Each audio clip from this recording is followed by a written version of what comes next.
Y buenas tardes. ¿Se oye ahora? Bien. Perdón, ¿eh? Decía que muchísimas gracias por su presencia de todos ustedes hoy aquí, que el Aula de Cultura del Diario Montañés abre su segunda temporada, con lo cual espero que a lo largo de estos meses hasta el verano tengamos y podamos ofrecerles la pasarela de autores, escritores, científicos, gentes del derecho, de la política, que puedan aportar algo positivo para el conocimiento de nuestra realidad.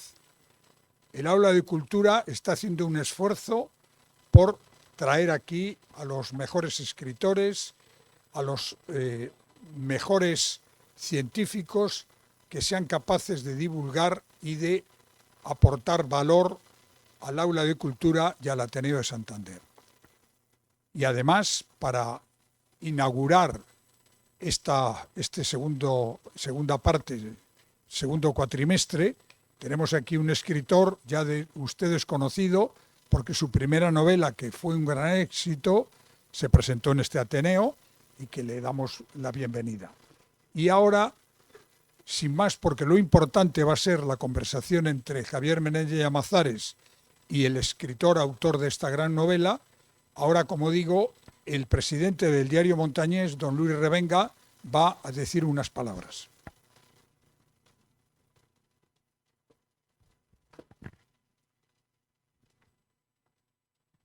Buenas tardes, Pablo, Javier, buenas tardes. Voy a empezar pidiendo disculpas porque sé que ha habido una pequeña disfunción en la información del diario, puesto que en una parte aparece que el acto era a las 7 y sé que algunos de ustedes llevan bastante tiempo esperando. Lo siento, el acto empezaba a las 7:30 y en otra parte, en el faldón en concreto en el que se anuncia la conferencia, pone a las 7:30. Si se les ha hecho un poco largo, disculpen, ha sido un error que asume el Diario Montañés. Pablo, buenas tardes, de nuevo. Javier también. En un pluriempleo que yo asumo encantado, de vez en cuando me toca estar aquí en este foro y presentar no un libro, sino al escritor del libro. Porque quien presenta los libros magistralmente es mi buen amigo Javier Menéndez Llamazares, de quien yo siempre admiro y destaco dos cualidades. La primera es que no sé de dónde saca el tiempo para leer los libros, porque viene aquí con el libro leído. Y la segunda, su condición de racinguista. Le verán ustedes especialmente satisfecho porque un 6-0 no se consigue todos los domingos. Deberíamos haber venido con la camiseta del Racing. Cuando a mí me toca presentar a un escritor a quien no conozco, o aunque le conozca también, suelo utilizar el fácil recurso del señor Google. El señor Google siempre me da información fiable sobre de qué persona debo hablar, sobre quién es el escritor. Pablo Alaña sale en Google. Sale como autor de su primera novela, La sospecha eterna. Y me acordaba yo, Pablo, esta mañana, y me voy a apartar brevísimamente del discurso que me trae aquí, de que el día que presentamos tu libro, el primer libro, que era noviembre de 2022 en este Ateneo, con la sala llena, igual que está hoy, se había producido una declaración explosiva de la señora ministra de Igualdad, doña Irene Montero, porque se había producido también la primera resolución judicial sobre la llamada ley del sí es sí. En aquel entonces nos escandalizábamos y veíamos el hecho con cierta atenuación, porque Irene Montero desempeñaba y desempeña la dignísima profesión de cajera de supermercado, muy alejada, por lo tanto, del mundo del derecho y de la técnica jurídica. Esa era la atenuante que aplicábamos a Irene Montero. Pero es que la semana pasada, y no hago política, hago comentario exacto de lo ocurrido, y me da igual la inscripción de los que voy a citar ahora, hemos oído a 3 ministros del Gobierno de España criticando un auto de un magistrado de la Sala Segunda del Tribunal Supremo, de imputación de Fiscal General del Estado. Que la portavoz del Gobierno explique a la sociedad la diferencia entre una prueba y un indicio es difícil. Que don Félix Bolaños critique la incursión en un auto de un magistrado de la Sala Segunda, la incursión de unos hechos con más o menos prueba, es incomprensible. Y que el ministro de Interior, don Fernando Grande Marlaska, que es juez de profesión, critique una resolución judicial de una manera tan despiadada y tan vehemente, es inadmisible. Estamos ante una degradación democrática que en el ámbito jurídico debemos de destacar y debemos de rechazar. Debemos respeto a los jueces, debemos reconocimiento a los jueces, debemos respaldo a los jueces y debemos rechazar este tipo de prácticas que lo único que hacen es deteriorar la calidad democrática.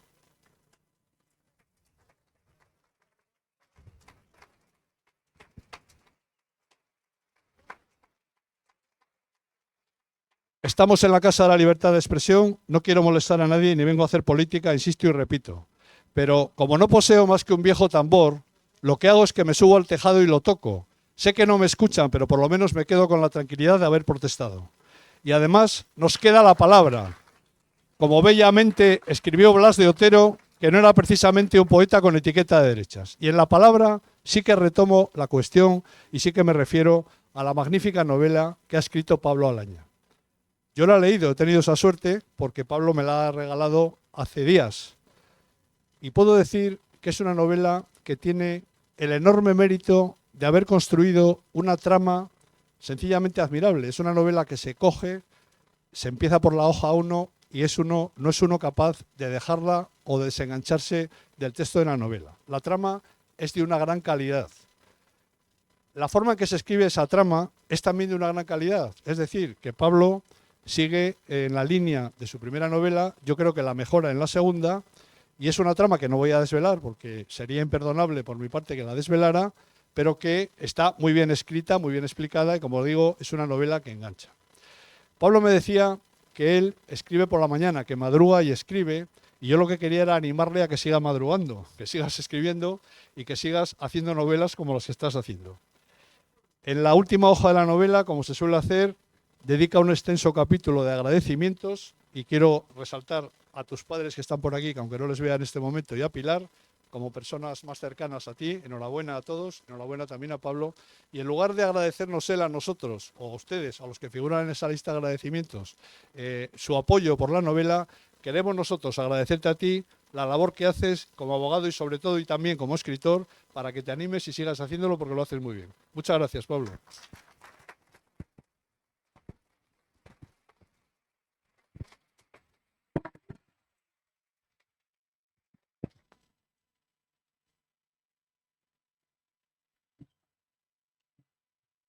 Muy buenas tardes. La verdad que es un placer ver esta sala tan llena y tantísimo interés por un libro y además por un libro de Cantabria. Esto, desde luego, últimamente no es ninguna novedad. No sé si se recuerdan aquella canción de los 80 que decía que el norte está lleno de frío. Bueno, últimamente está lleno de libros y de crimen. También hay otros muchos libros. Nos acompaña Conchi, que me acaba de anunciar que va a presentar libro este año. O sea que en octubre tendremos una nueva novela. Decía, de crimen literario. Bueno, pues últimamente parece ser que Cantabria es uno de los mejores escenarios para ambientar crímenes y novelas de misterio. Y aunque hasta ahora no teníamos demasiados autores cántabros que se hubieran lanzado al ruedo, acabamos de dar con uno que, bueno, pues yo creo que acaba de dar el salto a las grandes ligas, ¿no? A las grandes ligas editoriales, que es Pablo Alaña, y lo hace con su segunda novela. Lo hace, bueno, además yo creo que jugando en casa, ¿no? ¿Por qué? Bueno, pues ya en la primera novela, La sospecha eterna, que publicó Versátil hace 2 años, jugaba en casa, como decía, la ambientó en comillas, es decir, él maneja territorios que conoce, que puede dominar, pero que tienen además una característica singular. Y es que son lo suficientemente pequeñas para que quepan en una novela, para que podamos conocer prácticamente a todos los personajes que van a ser importantes, sociedades en las que todos están entrelazados, pero que no son lo que pudiéramos pensar un pequeño pueblo, sino lugares con vida compleja, no solamente social, en algunos casos cultural, en otros, bueno, pues incluso sindical y en este caso criminal. Bueno, uno pensaría hoy día que Reynosa igual no da para todo eso, pero es que la novela que ambienta en Reynosa sucede además, transcurre en 1975, o sea, imaginen lo que sería Reynosa en 1975. Ya España era un hervidero en aquel momento, pues Reynosa todavía más, ¿no? Lo hace dentro de 2 líneas narrativas. Una, como decíamos, sucede en 1975, donde se comete un crimen inexplicable, en cierto modo, y en el que no hay un móvil aparente, y que va a afectar muchísimo a un personaje al que seguiremos casi en nuestros días, bueno, la pasada década. Es un joven abogado, Daniel Somoza, que trabaja en Madrid, que huyó a los 17 años, bueno, avatares de la vida le dejan sin familia y tiene que apañárselas, y lo que decide es no volver, siempre, no volver jamás a Reynosa. ¿Por qué? Bueno, pues porque es el hijo del asesino. Digamos que todo eso va a marcar su vida de una manera trascendental, aunque aún así se va a dedicar al derecho y al mundo del crimen, en cierto modo, ¿no? Lo que va a ocurrir es que cuando encontramos a Daniel, se encuentra en un momento de crisis vital, de crisis laboral, y por una serie de circunstancias se ve forzado a volver a Reynosa, contra su voluntad. Pero no es volver a Reynosa, sino es volver a su propio pasado. Se trata de reconstruir su historia familiar, de investigar sus propias raíces y de ver que algo no encaja. Es decir, tenemos una novela de lo más interesante en ciernes. Bueno, como pueden imaginarse, hay, decía, en estas dos tramas hay dos líneas argumentales. Una es la del crimen, que vamos a ir reconstruyendo, o va a ir reconstruyendo Pablo a medida que avanza el libro. Sin embargo, en la otra, la de la investigación, iremos a un mundo que no tiene absolutamente nada que ver, y poco a poco lo iremos descubriendo, con el mundo en el que se cometió el crimen, pero que sin embargo están absolutamente relacionados. Es decir, la España de la pretransición y nuestra España actual. De eso vamos a hablar un poquito, ¿no? De una época, de otra, y de cómo era ese mundo que parece tan desconocido y en el que sin embargo nos movemos los mismos, prácticamente los mismos personajes, ¿no?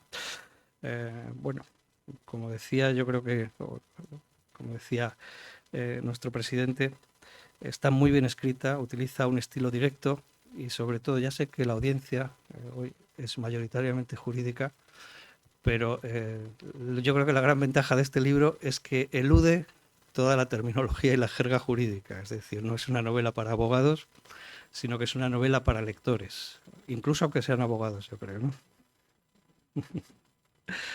Y sobre todo, sí, es adictiva. Lo que pasa es que hemos hablado antes de empezar que iba a contar lo menos posible, porque como se pueden imaginar, aquí hay una trama de thriller en la que desde luego nada va a ser lo que parece. Y ya les anticipo que sobre todo a partir de la mitad del libro, cuando todo se empieza a acelerar, hay que tener mucho cuidado y no fiarse absolutamente de nada de lo que parece. Yo creo que no nos queda más que dar la bienvenida a este nuevo narrador, aunque eso o así nos lo está vendiendo Grijalbo, que ya es tremendo, eso sí que es un fichaje, pasar a la primera división de la edición española, y que sin embargo, bueno, pues yo creo que ya es un autor a tener en cuenta y que no es en absoluto un novato. Yo creo que ya se había desfogado con el primer libro y en este vemos que ya domina a la perfección los recursos de la novela negra. Me gustaría ir hablando contigo, Pablo, y luego os invito a que intervengáis al final, un poco sobre algunos aspectos del libro que me han llamado la atención. Y yo creo que lo primero, desde luego ese título que yo creo que choca y nos llama de inmediato, El hijo del asesino, que está justificado dentro del texto con un párrafo que yo creo que es maravilloso, porque podemos ver incluso el tono que le da Pablo al libro, bueno, y en el que nos ponemos en la situación de qué pudo ser para este muchacho descubrir o crecer con ese estigma de haber sido el hijo de un asesino, además en una comunidad pequeña como era entonces Reynosa. Y dice, no sabes lo que fue para mí creer que mi padre había hecho eso, que había matado a Lorenzo. Me he sentido como un puto desgraciado desde que tenía 8 años. He vivido más de 3 décadas odiando todo esto, odiando mi apellido, este lugar, mis recuerdos, sintiéndome inferior, con una deuda que jamás podría pagar. Bueno, el punto de partida no puede ser más tremendo. Nos encontramos con un hombre en una situación de crisis absoluta. ¿Cómo surge este personaje y cómo demonios le vas a conseguir sacar de ahí? Buenas tardes a todos. Lo primero, muchísimas gracias por venir hoy aquí. Creo que hace 2 años dije que estaba abrumado por la asistencia. Sigo estándolo, todavía más. Me hace muy feliz veros a todos aquí, esto tan lleno. Y lo único que puedo decir es gracias. También gracias a Luis, a Manuel, a Javier por acompañarme hoy, al Ateneo y al Diario Montañés por este acto y espero que lo disfrutéis igual que lo estoy disfrutando yo ya. Sobre lo que comentabas, efectivamente es una novela un poco diferente en el sentido de que la anterior tenía un componente más judicial, más de abogados. Esta es una novela más negra, si se puede decir así, más psicológica, aunque no es thriller psicológico. Y la planteé desde ese punto de partida que estabas mencionando, que es decir, bueno, vamos a crear a un personaje que esté sufriendo mucho. Y hay bastantes novelas, ¿no?, de familiares de víctimas de crímenes que están marcados por esos crímenes y a mí todo nace o la chispa se produjo, me acuerdo, leyendo, o no sé si fue prensa, al final pasa el tiempo y se te olvida un poco cómo han surgido las ideas, pero sí que recuerdo que me llamó la atención un crimen, una noticia de un crimen, y me puse a pensar, aparte en la familia de la víctima, obviamente, en los seres queridos de quien de repente se había convertido en un asesino. Pensé, ¿cómo se sentirá ese niño, ese esposo, esa esposa? ¿Cómo les cambiará la vida a raíz de algo así, con independencia de que realmente sea el culpable o no?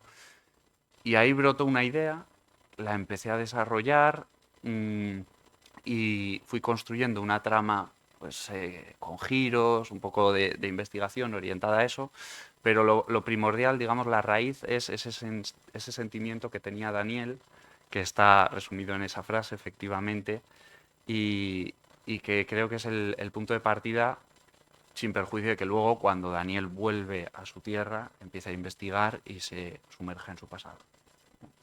Bueno, un pasado, como decíamos, muy doloroso y que tú decides ambientar en Reynosa, pero curiosamente en el año 75. No creo que sea porque haga medio siglo, sino que algún motivo tendrías para elegir, yo creo que una fecha en la que a cualquier escritor le va a resultar muy difícil moverse, ¿no? No sé si ha sido amor al riesgo o es que tenías muy claro que querías contar algo ambientado en un momento social y político concreto. Pues yo no sabía lo del amor al riesgo, la verdad, cuando tomé la decisión, pero lo descubrí a medida que escribía, porque es verdad que la sospecha eterna transcurría en nuestros días y encima la protagonista de una abogada, entonces para mí era más fácil, ¿no? Al final tenía mucho terreno ganado en el sentido de la documentación.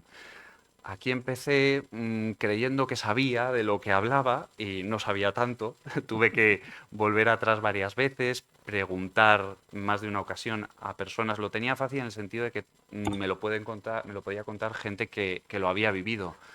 Pero sí que me costó un poco. Desde luego la decisión no fue gratuita. Yo me fui al año 75 porque había una serie de elementos que me venían muy bien para la trama y que además son totalmente diferentes a día de hoy. Entonces me interesaba mucho ver ese arco narrativo, ¿no?, de los personajes. Vemos a Daniel, por ejemplo, con 8 años en la sociedad de aquella época, a sus padres, a todos los amigos de los padres, a los vecinos. En el año 75 vemos ese crimen, cómo marca la vida de Daniel, y ahí estaba un poco el reto de decir, vale, ¿cómo han evolucionado estos personajes con las tradiciones o la forma de pensar que había en aquellos años? ¿Cómo han pasado al año 2007, que es donde, digamos, que se ambienta la parte del presente? Era un reto tanto a nivel psicológico como a nivel, digamos, histórico, ¿no? El año 75 yo lo conocía, pero de manera aproximada, y sí que me venía muy bien pues todo el tema de los movimientos clandestinos, ¿no?, que había, las protestas, las reivindicaciones, ese momento de antesala a un gran cambio político que ya se intuía en cierto modo. me venía muy bien para aumentar la tensión. Hablabas antes de que es un thriller en muchos sentidos y este también, ¿no? Suma el hecho de que haya ese ambiente en la calle, le da un plus, yo creo, pero es verdad que algo me ha costado documentarme, ¿no? Porque tienes que colocarte en esos momentos que no has vivido y a veces no es fácil. Bueno, a mí lo que me sorprende es que este libro, ambientado en la época pretransición o prácticamente en la transición, debe de ser pues una rara avis dentro de la narrativa española actual, ¿no? Porque todos los autores que se asoman a esa época o lo hacen con afán de reivindicación política o se hace un poco estilo cuéntame, ¿no? Es decir, yo creo que esta es la primera aproximación que he leído de la narrativa española actual en la que se aborda con cierta imparcialidad o con absoluta imparcialidad y donde es un escenario. No hay una batalla política alrededor del libro que creas. Eh, esto querrá decir que las nuevas generaciones como la tuya ya están preparadas para mirar la historia de España de otra manera. Pues no lo sé, la verdad que la novela, el año 75, el final del franquismo y demás, digamos que es un telón de fondo.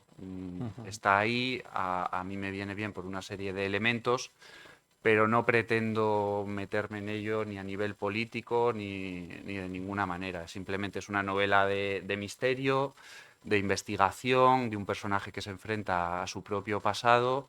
Ese pasado sucedió en el año 75 y está ahí de telón de fondo como podría haber estado la Segunda Guerra Mundial o los años 90. No tiene mayor pretensión, es una novela de misterio y ahí me he quedado.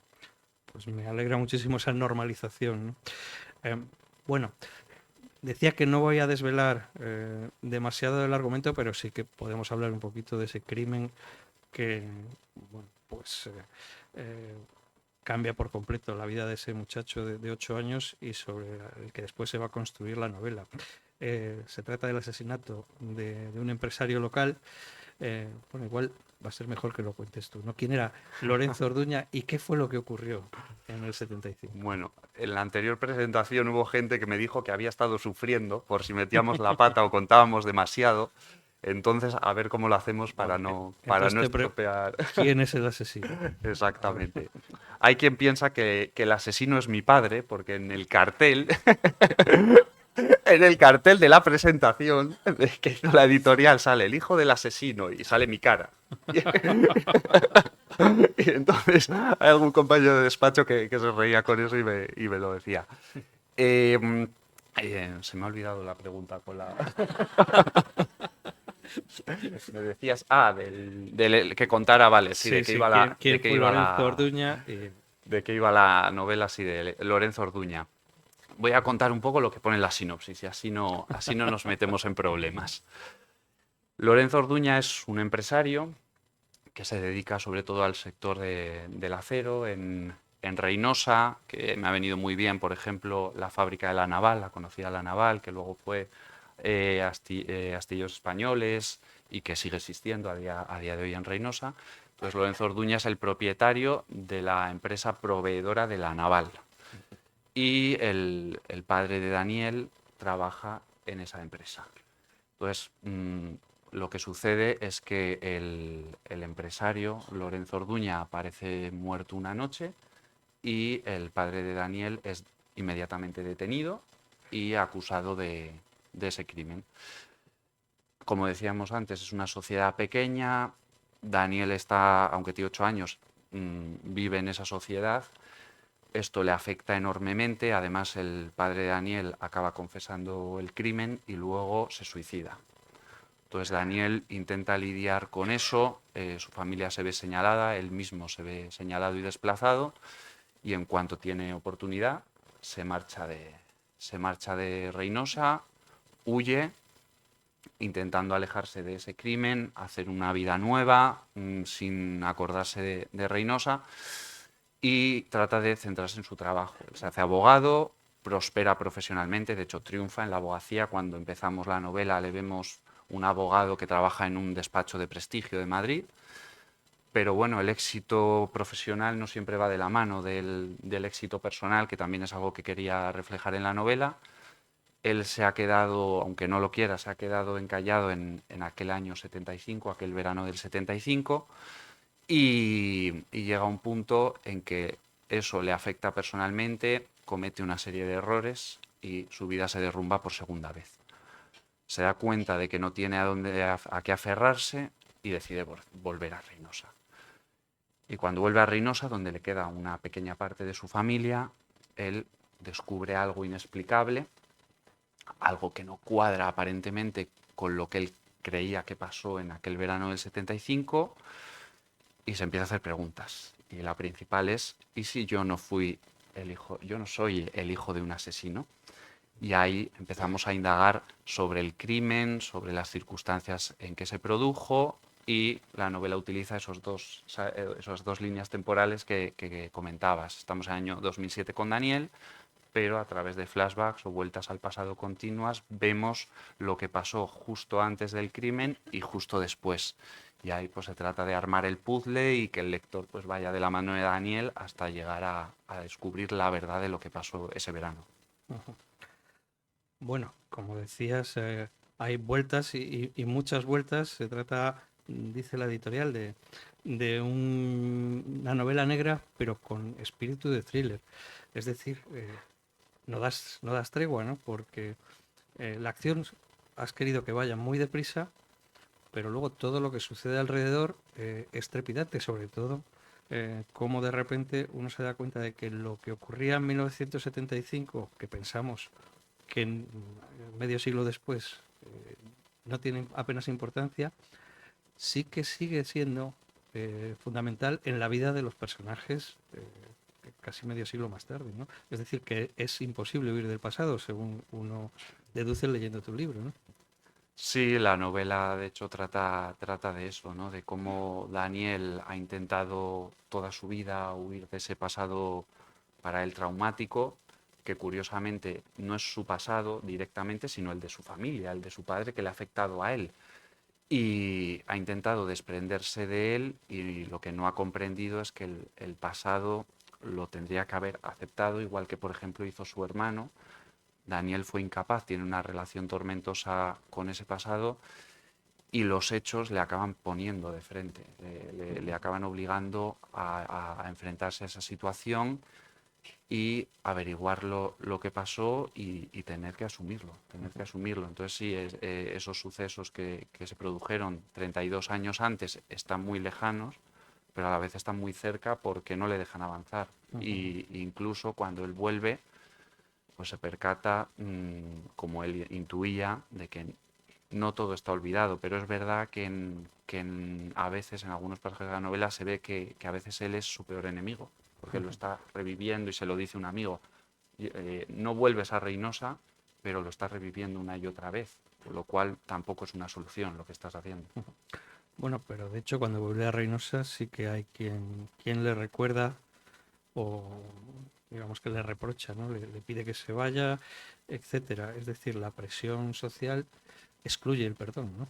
Incluso para los que no son directamente culpables. Sí, además es que, claro, es una sociedad reducida.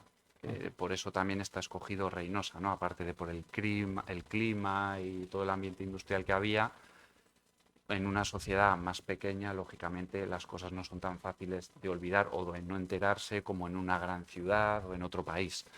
Entonces Daniel vuelve y se encuentra con gente que estuvo allí en aquella época. Y eso, lo que sucedió, le ha marcado a él, pero claro, también le ha marcado a los demás. Cada uno lo ha digerido a su manera, o no lo ha digerido directamente. Y él tiene que lidiar con eso igual que lo ha hecho su familia. De hecho, cuando se pone a investigar, llega a tener en cierto modo oposición de algún ser querido. Oye, déjalo estar y no empieces a enredar, porque la gente ya lo ha normalizado, y a ver si ahora, a base de que tú levantes una polvareda, tenemos un problema. Bueno, decías que no es una novela psicológica, pero sí que la construcción de los personajes es importante. Hay algunos de los, yo creo que la pena es que los más jugosos no los vamos a poder contar. Y van a tener que descubrirles a través de las páginas de Pablo. Pero claro, a mí me llamaba la atención la herida, ¿no? Es decir, ese acto violento que no solamente acaba con la vida de una persona, sino cómo la violencia, el crimen puede afectar tanto a los que están alrededor, ¿no? A víctimas, digamos, colaterales. Ujú. Ahí sí que hay un gran retrato psicológico, ¿no? De lo que sufre Pablo, lo que Daniel. sufre Daniel. Sí, sí, claro, sí, sí. La novela, como decía antes, tiene un punto de partida muy psicológico y bueno, yo creo que la novela policíaca de intriga, ¿no? De un poco descubrir quién es el asesino, no es incompatible para nada con retratos psicológicos o profundos de los personajes.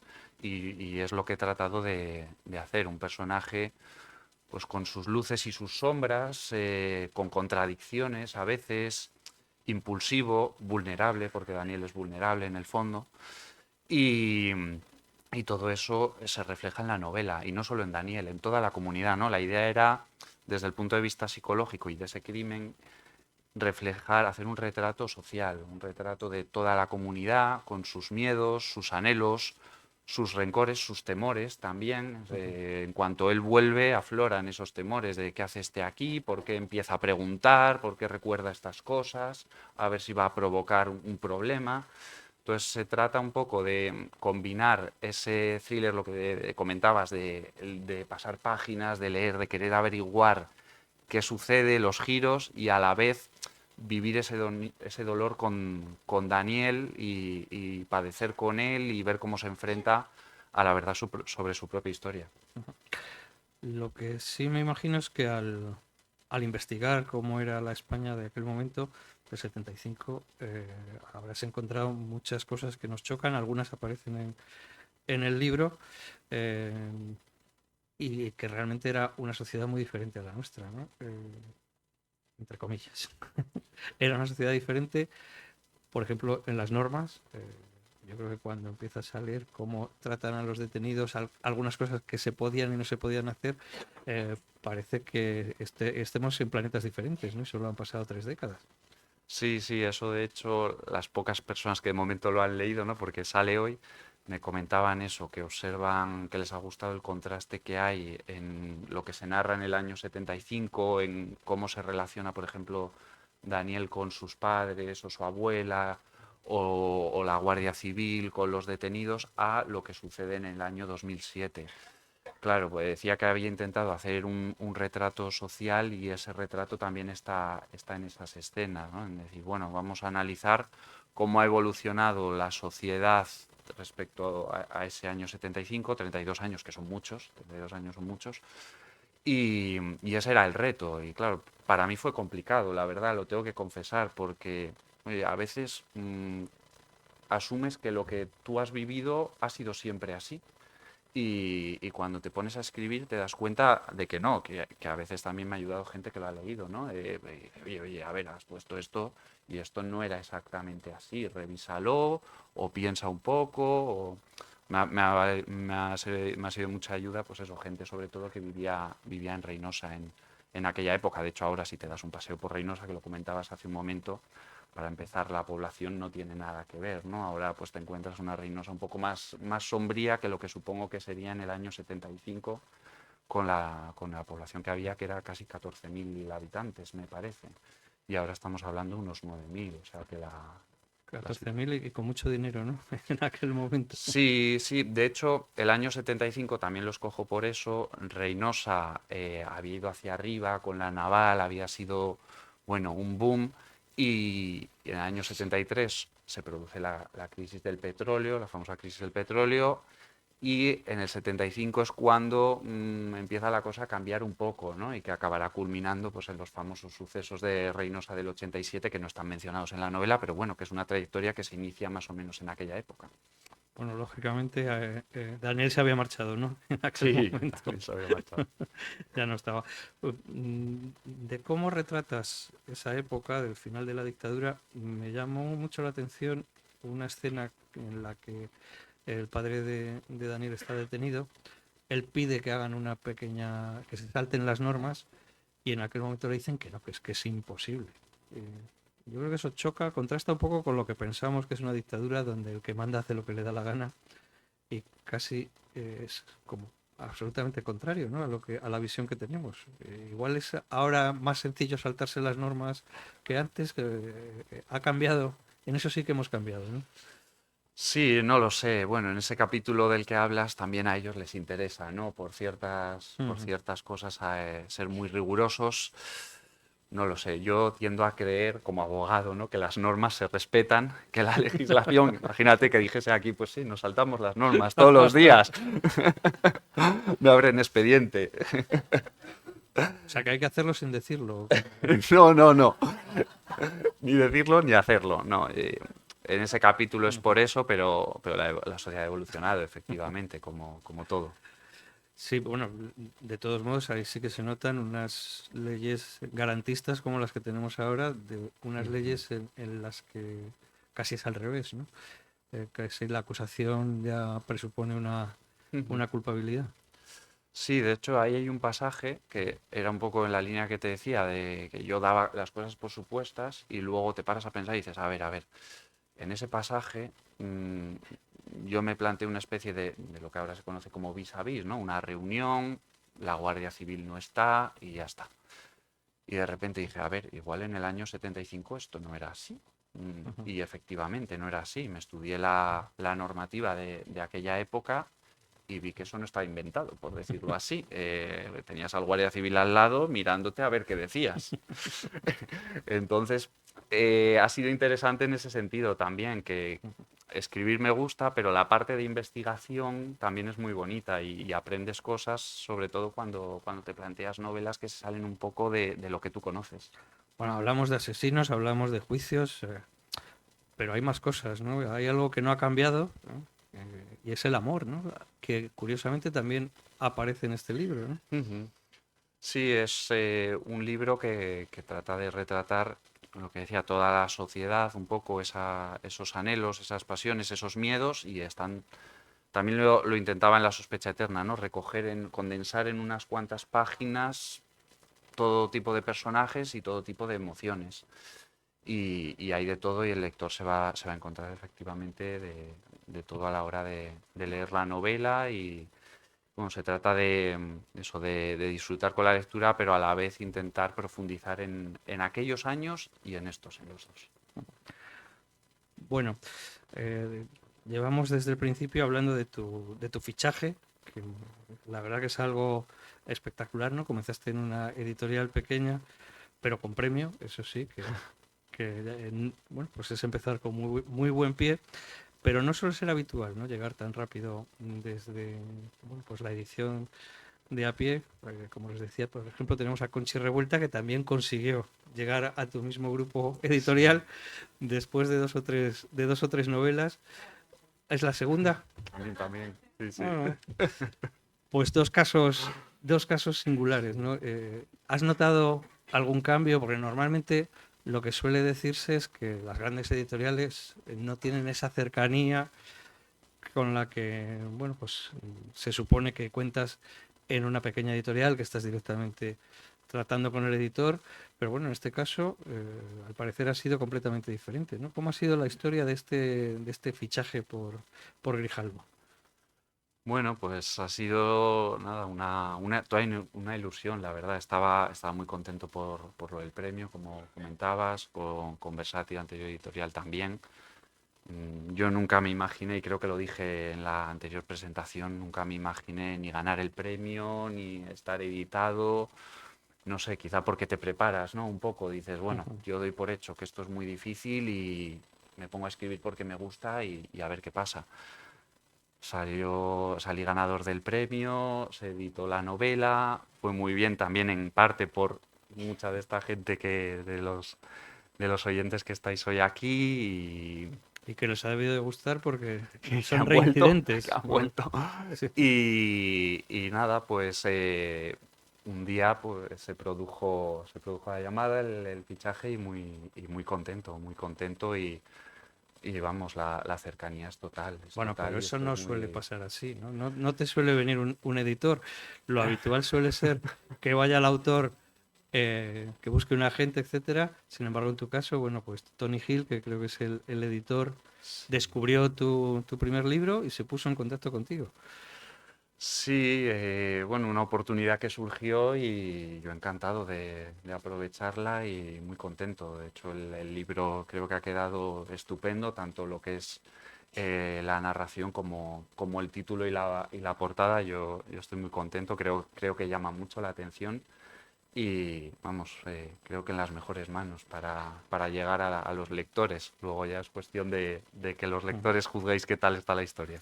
¿Y cómo se lo ha tomado la otra parte, la parte contratante de la primera parte? Es que Vaya la editorial preguntas que me Versátil. haces, vaya preguntas más comprometedoras. Bien, bien, bien, bien, Bien. bien, sí, sí. Bueno, esto es al final es la vida, supongo, pero vamos, tengo muy buena relación con ellas, que son todas mujeres muy amables y que me han ayudado, sin duda, a estar aquí, el premio y la editorial. Ujú. He tenido un apoyo total y, y como digo, no solo la editorial, sino también los lectores. Pues al final me ha llevado todo el mundo en volandas hasta estar aquí y yo muy agradecido. Lo que pasa es que como sea tan rápida tu carrera literaria como el ritmo de tus novelas, dentro de nada puedes verte en una vorágine de presentaciones, actos, nuevos libros. Lo mismo cualquier día te toca elegir entre literatura y derecho. No Yo sé. estaba esperando esa pregunta, Sí, digo, sí. a ver dónde están mis compañeros de despacho, que no les veo allí. No, de momento, vamos, no creo que se produzca ese momento de tener que elegir, es muy difícil, yo creo, vivir de la escritura y además, lo dije en la anterior presentación también, tengo la suerte de que me gusta tanto escribir como ser abogado. Creo además que una ha ayudado a la otra. Yo ya quería escribir desde pequeño, pero bueno, la vida te lleva, es un poco, creo que difícil, ¿no? Plantearse cuando uno es pequeño, no, yo voy a ser escritor y no hago nada más. Te puede salir bien, pero yo no me atreví a eso. Y creo que la abogacía me ha permitido escribir estas historias. Si no hubiese sido abogado, no sé si hubiese conseguido escribir La sospecha eterna, desde luego me habría sido muy difícil porque tiene mucho componente judicial, esta es más novela negra, pero creo que ayuda, sobre todo a la hora de escribir, de plantear la historia, ese dosificar la información, guardarte pistas.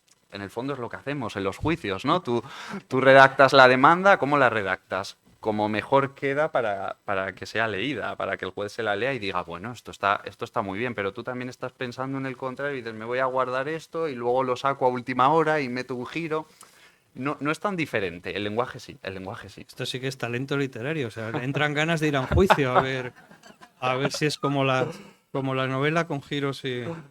O sea que tú te planteas hasta cuando presentas un recurso de alzada, el que esté escrito literariamente. No, literariamente no, vamos, no recomiendo leer mis escritos judiciales.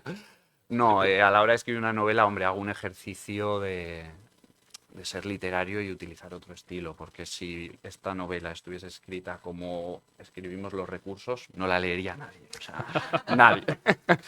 Habría utilizado un lenguaje ampuloso, muchas subordinadas, y eso que es verdad que la abogacía se tiende ahora y en la judicatura a escribir de forma más sencilla, porque al final quien debe leer en último término las sentencias, aunque a veces no sea así, es el ciudadano, que sea capaz de entenderla. Entonces, yo es verdad que cuando escribo profesionalmente, desde el punto de vista de abogacía, intento escribir con claridad y desde luego en las novelas pues todavía más. Y además, si quieres imprimirle ritmo a la novela y que sea thriller, como empieces a subordinar Ya. o gerundios o estas cosas, Si empiezas mal. otro sí, por ahí Exacto. no. Otro sí digo primero, otro sí digo Sí. segundo. Claro que, pero es verdad que el lenguaje jurídico se ha quedado un poco como anclado casi, no sé, en el siglo de oro, ¿no? ¿Cómo es posible que se conserven ciertos términos ahí que en el castellano normal están absolutamente desaparecidos, ¿no? Precisamente en un campo en el que hace falta una precisión absoluta, ¿no? Sí, es verdad que lees vamos, sentencias o escritos procesales y sí, se utiliza un vocabulario que choca. Yo me acuerdo cuando empecé a ejercer la abogacía, incluso había estudiado derecho, que se supone que te tienes que familiarizar con ese lenguaje y aún así yo recuerdo hacer prácticas en un despacho y ver escritos. Uy, qué forma de escribir más diferente, ¿no? A como escribimos día a día. Bueno, es una tradición, no lo sé, es como si nos planteamos, creo, los médicos, ¿no? También lees un informe médico y ¿qué entiendes? Nada, nada. Pero esto es por la letra, normalmente. También, también. Y no lo sé, es verdad que hay situaciones jurídicas que exigen tal precisión del lenguaje que quizá la única, y a mí a veces me pasaba con la anterior novela, es cómo explico esto sin recurrir a la palabra técnica, y a veces te encontrabas con que dices, es que no hay otra. O si la hay, no es del todo correcta. Si la utilizas en un juzgado te dirían, esto... Y alguna vez tuve que tomar la decisión y a veces lo hice conscientemente, puse una palabra que igual en un juzgado no habría utilizado, pero que es que a la hora de leer es mucho más sencilla y se entiende mejor. Aquí, como la novela es menos judicial, he tenido menos problemas, pero también hay una parte, ¿no?, de que sale algún abogado, lo verán mis compañeros, hay algún despacho muy próximo al nuestro. No me he atrevido a poner el mismo portal porque... O sea que has robado mucho de la actualidad, de la realidad. Digamos. Bueno, yo creo eso es la típica pregunta, ¿no? ¿Hasta qué punto bebes de la realidad a la hora de escribir? Y yo he intentado separarme de todo lo que cuento, de los personajes. Yo no tengo ese problema con el pasado como tiene Daniel, a pesar de que se piensen que mi padre es el asesino, pero no. Pero sí que bebes un poco de la realidad. Y bueno, hay veces que digo, a ver, ¿dónde pongo un despacho? Pues piensas, ¿no? ¿En dónde trabajas tú? O piensas en un personaje, cómo lo describes, y hay algún personaje que sí que encaja con algunas personas que conozco físicamente, y luego psicológicamente pues vas mezclando. Bueno, antes decías que de niño no pensabas vivir de esto.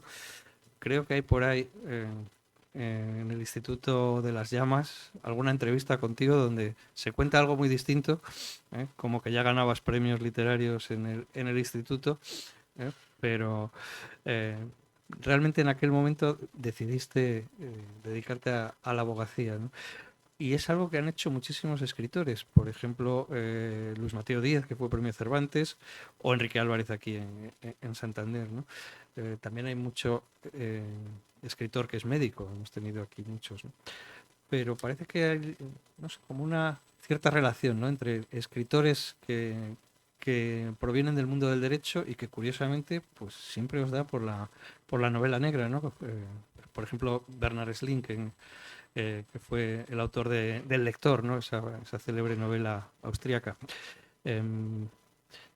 Hay una, hay algo que os enseñan en la facultad que os lleva a ficcionar, a crear vuestros propios crímenes después en el papel. Pues sí, es verdad que es curioso, porque yo ahora desde que escribo me fijo más, ¿no? Y digo, fíjate, otro abogado escritor. Y no sabría explicarlo. Es verdad que estamos muy acostumbrados a escribir, ¿no?, a redactar demandas y demás. Yo no sé si es la frustración de decir, bueno, pues como no gano un caso, voy a escribir yo el crimen y así lo gano. No lo sé, pero sí que es verdad que hay mucho escritor abogado. Y no lo sé, quizás que como estás familiarizado, ¿no?, con el mundillo penal y demás, pues te apetece, pero en mi caso es verdad lo que comentabas, que yo ya desde el instituto escribía. Yo descubrí a Agatha Christie, no sé qué edad tenía, 13, 14 años. Antes leía novela un poco más juvenil, de fantasía y demás, y descubrí a Agatha Christie. Y a partir de ahí, para mí fue un antes y un después a nivel de novela, ¿no? Leo de todo, pero tengo predilección por el género negro. Y entonces, cuando a uno le gusta escribir y le han dejado así de sorprendido con una novela negra, pues ya es como dices, voy a intentar hacer algo parecido, ¿no? Porque superar esas tramas tan sorprendentes es complicado. Pero bueno, yo lo intento, aspiro a hacer algo parecido. Y, en ello estoy, en construir historias un poco rocambolescas y que Claro. hagan disfrutar al lector. Además es una manera de matar gente sin tener que pagar por ello, ¿no? Sí. No sé cuántos muertos llevas ya, pero Pues unos pocos y seguramente se incrementarán. ¿Cuántos años te habrían caído entonces por lo que llevas? Pues Unos cuantos. unos cuantos, sí, Se sí, incrementarán, bueno, eso quiere decir que ya estás maquinando el nuevo crimen perfecto o imperfecto. Sí, sí, ya estoy en ello, pero bueno, poco a poco porque hay que compaginarlo con hablar de ejercer la abogacía y pensar la siguiente, pero bueno, algún otro muerto llegará, sí, sí. Lo que espero es que no sea periodista, porque en el libro no salen muy bien parados, ¿eh? No hay mucha simpatía, ¿no? Entre abogados y periodistas en tu literatura, quiero decir. En mi literatura. Bueno, porque a veces da juego, ¿no? El típico periodista que está ahí todo el rato preguntando, queriendo saber. Yo creo que da juego en las novelas, pero es un clásico, yo creo, en las novelas de misterio, ¿no? El abogado o el policía al que le viene a hostigar la prensa, de, oye, que quiero saber, alguna filtración. Pero bueno, ahí queda. Yo creo que tampoco es malo, ¿no? El tratamiento. ¿Te has sentido aludido en la novela? No, yo lo Bueno, trato con respeto. no, Vamos, además me parece una profesión muy bonita, sale además, hasta la de el diario periodista. Montañés, con lo que les recomiendo encarecidamente que lean el libro. Bueno, es un cameo, digamos, del diario, ¿no? Sí, sí, sí, sí, Muy alguna bien. vez los menciono. Sí, sí. Por cierto, que no lo habíamos comentado, lo ha contado Luis, nuestro presidente, que escribes por la mañana. Pero, o sea, eso no era pecado madrugar tanto.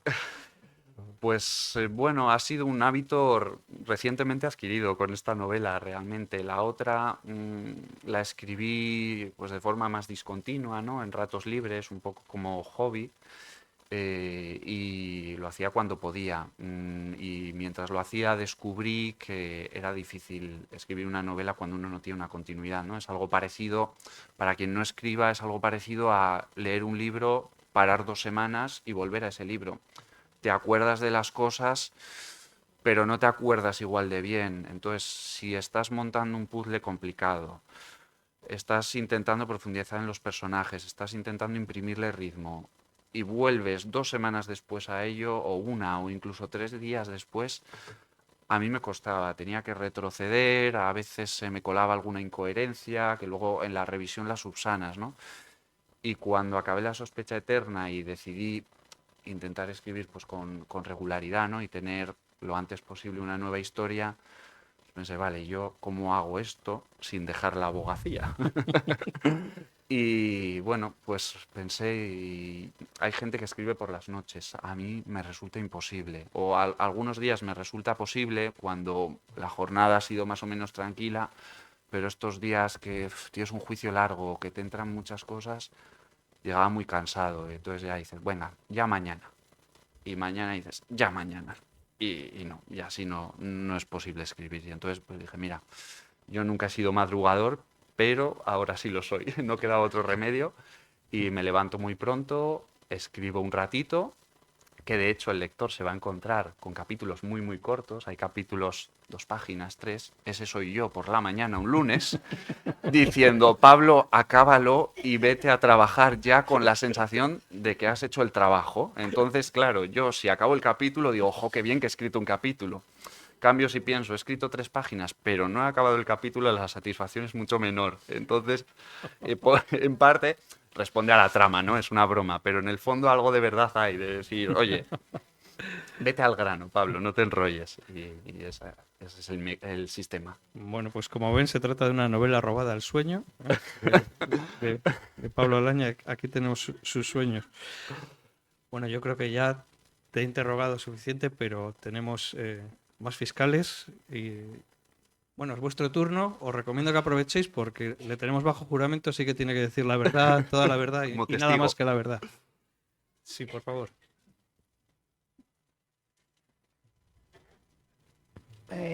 Yo, en honor también a la libertad de expresión, quiero apuntalar que no me he podido centrar demasiado, sobre todo al principio, en la explicación, que era el objetivo de haberme desplazado aquí, porque me ha descolocado y sorprendido muchísimo que en un espacio como este y el objetivo de la presentación de una novela salgan algo que ya estamos atiborrados de oír, el nombre de Irene Montero y del fiscal general del Estado. Esto no necesita respuesta porque me descolocaría todavía más. A lo que voy, que es usted con la novela que me interesa mucho, aparte de porque soy de Reynosa, porque me gusta su literatura.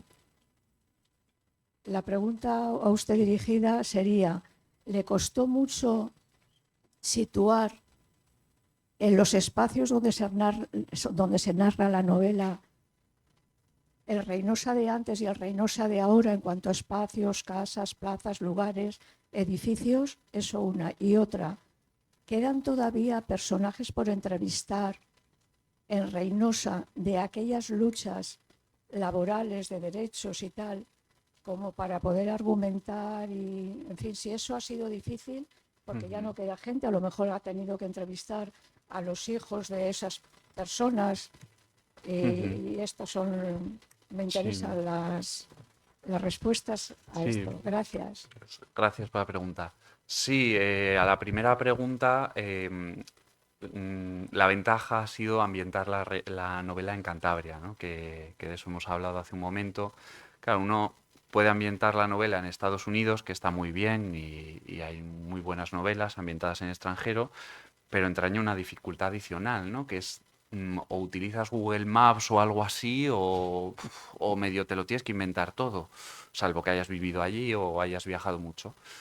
Yo tenía Reynosa muy cerca, vivo aquí en Santander, entonces lo que hice, conocía Reynosa, pero no he vivido allí, no tengo familia.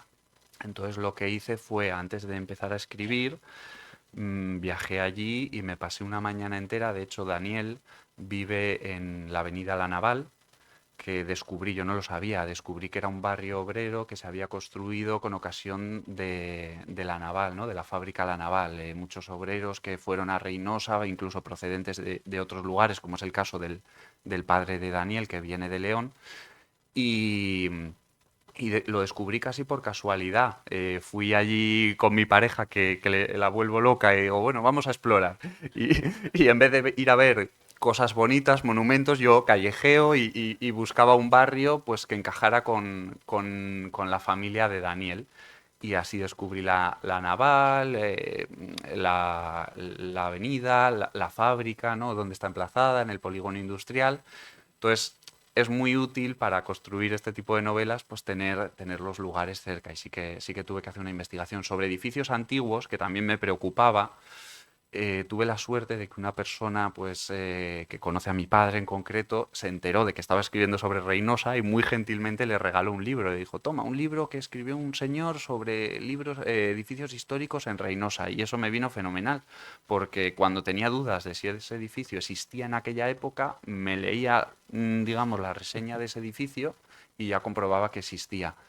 Y luego de personas por las que usted me pregunta, tuve la suerte de encontrar a gente que todavía vive, que estuvo en aquella época. En concreto, por ejemplo, pues me reuní cuando todavía estaba la trama en mi cabeza, no había empezado a escribir, y me reuní pues con gente que trabajaba en la Naval, cuando empezó a funcionar, los primeros años. Todavía queda gente, y además que con la primera novela me da un poco de vergüenza, ¿no? El decir, el hablar con las personas, porque no, es que estoy escribiendo una novela, y me sonaba como, ay, me daba pudor. Con esta ya, bueno, como tenía la anterior, ya, bueno, me atrevía un poco más, y la verdad que la gente muy amable allí en Reynosa, porque perfectamente podrían decirte, oye, mira, tengo muchas cosas que hacer, si quieres saber algo, te compras una monografía, un libro de historia y te informas. Pero a veces esos libros, claro, no palpas, ¿no? Lo que era la realidad social, y una persona que lo ha vivido sí. Y bueno, luego a esa persona le mandé el libro para que comprobara que respondía al sentir de la época, me lo confirmó, y en ese sentido me he quedado tranquilo de no haber metido la pata, o eso espero. Bueno, aprovechen que le seguimos teniendo bajo juramento, o sea que... ¿Alguna pregunta más? Bueno, pues yo creo que han aprendido la lección perfectamente. Bueno, pues ahora simplemente queda que los que queráis, pues os podéis acercar, y Pablo os va a dedicar el libro encantado. O sea que muchísimas gracias y un aplauso.